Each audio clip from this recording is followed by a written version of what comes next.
आज यदि हम अपने आसपास भी देखें और उससे भी पहले अपने ही घर में देखें, तो अपने ही छोटे से परिवार में हमारी आपस में एक दूसरे से सही ट्यूनिंग नहीं बैठती। यही चीज आजकल ऑफिसेस में या जो भी हम काम करते हैं वहां भी यही देखा जाता है। तो वर्क प्लेसेस पर भी, घरों में भी आज आपस में न बनना कॉमन सी बात हो गई है। कहीं तो हम इसे जनरेशन गैप का नाम दे देते हैं और कहीं किसी का या फिर अपना ही स्वभाव, व्यवहार, बर्ताव इत्यादि के कारण भी आपस में टकराव और दूरियां हो जाती हैं। पर ऐसा क्यों? कभी इस पर विचार किया है? क्योंकि हम सभी का जो दिल है ना, जिसमें प्यार बसता था, वो बहुत लिमिटेड सा हो गया है। आज हमारा दिल बंद तो दिमाग ज्यादा खुल गया है।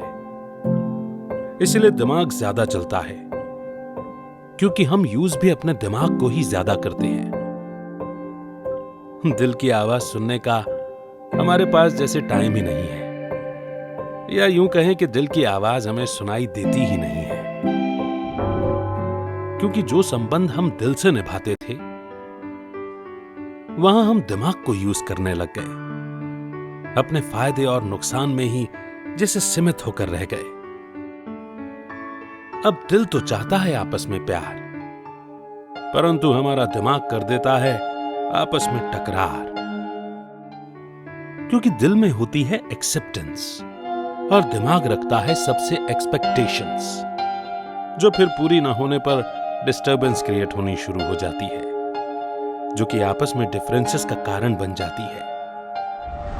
क्योंकि दिल जो है वो खुद को चलाना भी जानता है और दूसरों के साथ कैसे चलना चाहिए ये भी बखूबी समझता है, परंतु हमारा दिमाग तो बस अपनी ही चलाना पसंद करता है। तो फिर जहां लड़ाई झगड़ा हो, एक दूसरे के लिए मान सम्मान ना हो, तो वो परिवार, वो घर मंदिर कैसे बने? तो आज हम अपनी चेकिंग करें, जिस स्थान पर हम कार्यरत हैं उसकी चेकिंग करें, कि जहां पर झगड़े हैं ना, अर्थात वहां दिमाग वाले हैं, और जिनके घर में, जिस स्थान में सुकून है, खुशी है, शांति है, प्यार है, वहां सारे दिल वाले हैं।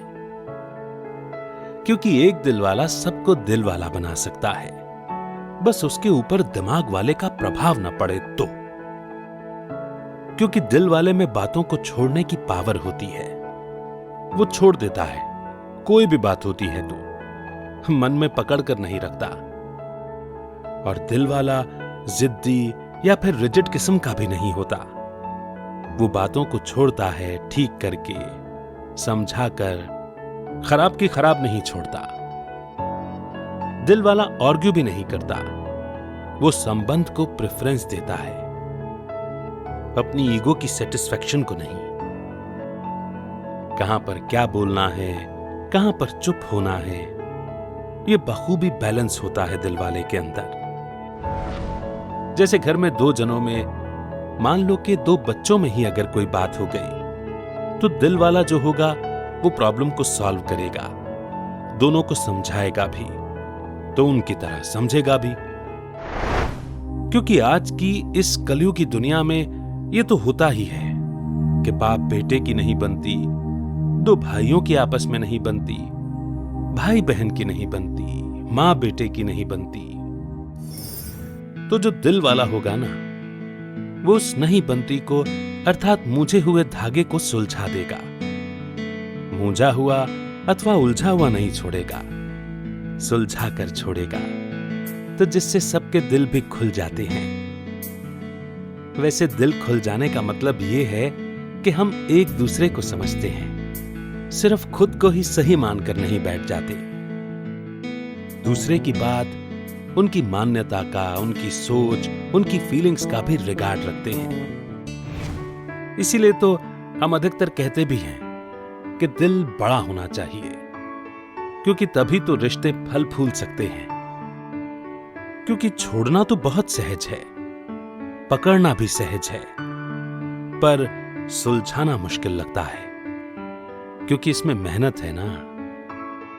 और फिर इसीलिए तो आज रिश्ते निभाना हमें मुश्किल लगने लगा है।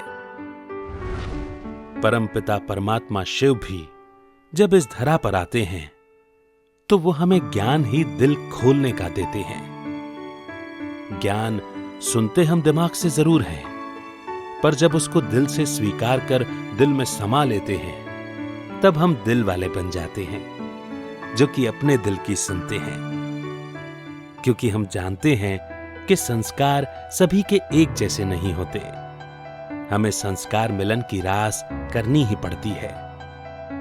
इसीलिए खुद को खुद ही आज चेक करें कि क्या हम दिल से अपने संबंधों को निभाते हैं या फिर दिमाग से।